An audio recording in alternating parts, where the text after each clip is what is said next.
DJ Holy Foe. Yo. You're locked into Point 5 Creative Studios, where Africa's stories aren't just told, they're produced. News, politics, entertainment, films that move the continent. We bring the truth, the fire, the creativity. Your world, powered by African storytelling. Point 5 Creative Studios. Point 5 Creative Studios. Point 5 Creative Studios. Point 5 Creative Studios. Point 5 Creative Studios. Moody say, ay. Moody say, ay. Diri bo, ay. Ndikuzwa kufara kuti adzokera mukati futi. Mombwe, marapist, maconmen, fake pastor, water, magaya, batwa. Awedzerwa 4 counts pamusoro dzerep. Zvikanzi ayewa wanyanyo yenderera iwewe. Hazviitwe zveginya zvinhu izvi. Munotaurirana, mowirirana. Kana wati uri kubhadhara, wobhadhara. Usaginya bvure. Munhu waprofeti unoginya bvura. 4 counts of rape awedzerwa. Pane mamwe macharges anga aripo 70 counts dzefraud.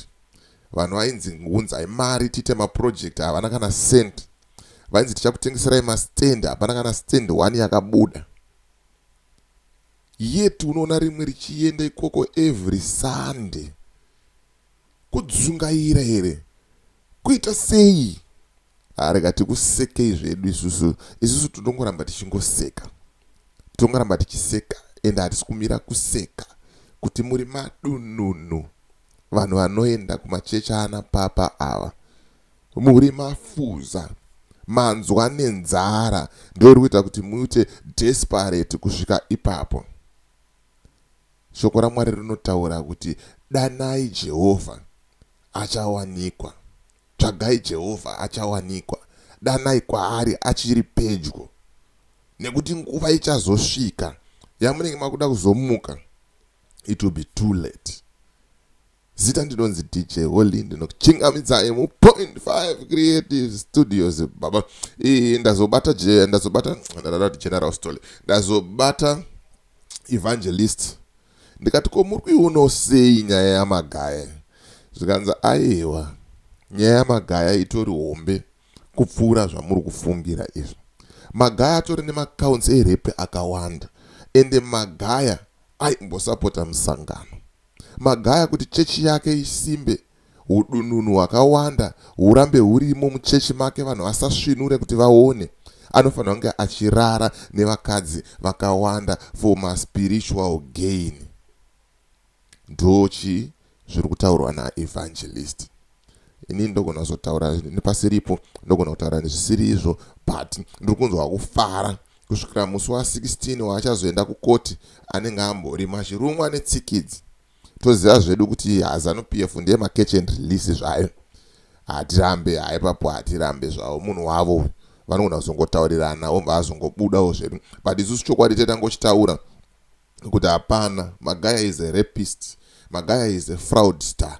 Zvimbai vanhu veku-PhD, dilitai mavideo angu mumafoni enyu kana ku-unsubscribe kuplatform. Hazvirevi kuti chokwadi chichachinja.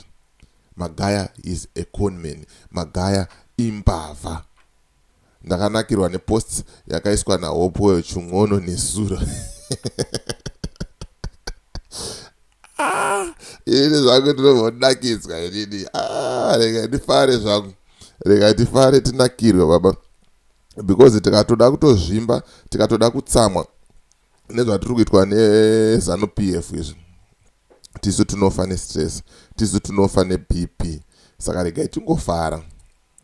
Tinongofara kuti ndozvitoripo, ndozviri kutoitika, asungwa, abatwa, mahwani ake. Regai tipinde munyaya tinzwe a phone call between DJ Holly and Evangelist Bullet. Kuti zvakamira sei. As for me, DJ Holly and the rest of the crew behind the scenes, to inspire for now. Let's meet in the next video. Let me show you why are they doing that. Listen, Angel, it's some group. Angel, I know shit off. Yeah. But Angel actually part and parcel of the system. Actually, darling. One way, Angel, Kuti, no, Chiga. Apana muna singa dem cards. And also, Saka the way I'm done, the one guy and do the way Yavanu Gans and everyone which kwao. The more I don't sleep, is the more I don't get Danavan. Was Pani Marichos and got to Pani be ambassador to the situation seekers to take up with spiritual. So sometimes it's difficult for me to explain to woman at past passages to receive. Jogamira say, as everyone loves a woman, Panama Kazan, those are fun around Sakapandra never cut Java and Katura Malaka, Ashangas and Mishonga, Achungan, Chich Party. You don't want to go Chichukamaka about Josao. You should evidence Kapulas, I'm not going to defend. Jonathan, I was sitting no more, I don't believe this one. Abacha woni maoni lwatunita isusu maholi wota wanopiwa maanointing order wanoisa esa ningatori marituals ananga vakachitozera kwavari achitenga chitobaita baite blind nokusafunga vafu because ukaona the way they defend papa wao online soka ondonyatsorwadziwa. Hey, those people, they are no longer defending the gospel, they are defending the men. Not defend a Magaya with what they have. Same thing, we're going to Makando the same. And also, we're going to put Angel the same. Imagine you put Angel, they're going to come down and worry genuinely. Ne gold mafia documentary Rakabuda, Edwin, Ashtuta, or Aripo, before Niana him take. It was one of my saga. It means they are controlling people with a spiritual spell. I see I don't go to ordinary. One got to number to one when you see no corner because one got to blinded and folded. Because I remember I went to my church, I see special never scan and mandra. Because you want to say, straight. Appetite yabo, your people yabo, you could have a cat. I see physical, normal, you have to be demonic, it's very spiritual. Vanofunga kuti zvichiri noma no hakuna zvinoma unosati mudzimai wako DJ unongona kurara kwamutarisa iwe kana 3-4 days iwe storybo but varume vaende everyday rakasukana mari vanotorara nemunhu. It means kuti appetite yavo is no longer normal. Zvakafanana nokudya ungadya everyday naye DJ kuti every 10 minutes 30 minutes 1 hour wadya everyday every kudya hazviiteka unofanira kuva breathing space dumbu rakaguta. Ndo zvafana ne appetite izvinhu zvazvi ndo masikiro zvakaitwa namai but varume vaya zvavo zvinenge zvitove demonic zvinenge zvatove spiritual because pane zvinenge zvichitofitika madhimoni anenge achitofitika anenge ari mavari vakatakura anenge achitoda kuti zvinhu zvaya vatozviita whether vanozviita ndavazviri they must do it. Some of the issues havafaniri kuita iri normal uri kuona havafaniri kuita sex iri normal havafaniri kuita sex inenge nechiginyamvura iyo inenge ine rape case mukati because I remember I explained to you I said my demons they feed with energy and also feed an energy munhu especially kana munhu achirwadziswa pane a certain power that is disposed in body memunhu rinenge riri atmosphere rinenge munhu ane magetsi rinenge nemagetsi saka iya mademoni spiritual anofeeda neenergy iyoyo saka panorepowa munhu akarwadziswa achikuda zvichema achita sei mademoni anenge achitofeeda. They will be feeding those demons that they are giving them power mari vanovapa mari dzavanenge vanawo nemaconnections. Forget about it, Magaya sungirwa nyaya yemarape case. If it was marape case, Magaya akanyura kudhara. Asinobuda hana more than 4, cannot even uncounted. Azviverengeki zvinhu zvamagaya. Nevamwe vakafa, vamwe vaivuraiswa. Dzakawandisa nyaya dzamagaya, vanotone evidence dziripo. But ndofunga kuti pavasikana vamwe vairara navo vamwe vacho vanogona vatore vanga vasikana vesystem. Vatsvaga nandozvona. Pamwe futi hadzimire kadzitapi dzedze. Dzichitobuda futi mujere dzakarosvika futi dzikapasa. Saka pakupara pakutaura ane zvakataurisa uri kuona zvandikutaura ane zvakataurisa futi because Magaya anotaurisa saka pakutaurisa papaya vasikana vanosvika vofeed information kuti akaiti chakati womuhaka nenyaya yekuti akaripa futi vanhu vasikana ivarunzi ndo vamurepa vacho vakora vaongorora vanengona vakatumwa futi unospana kana kuti dzaitoganza isusu vakatisunga vakatibisa vana zvavanotiita nepower ndina ningi nyaya yosvika ovharura ratumwa kefuti but akataura he made his public kuti pana vanhu vari kumusoro ko vari kumufuremera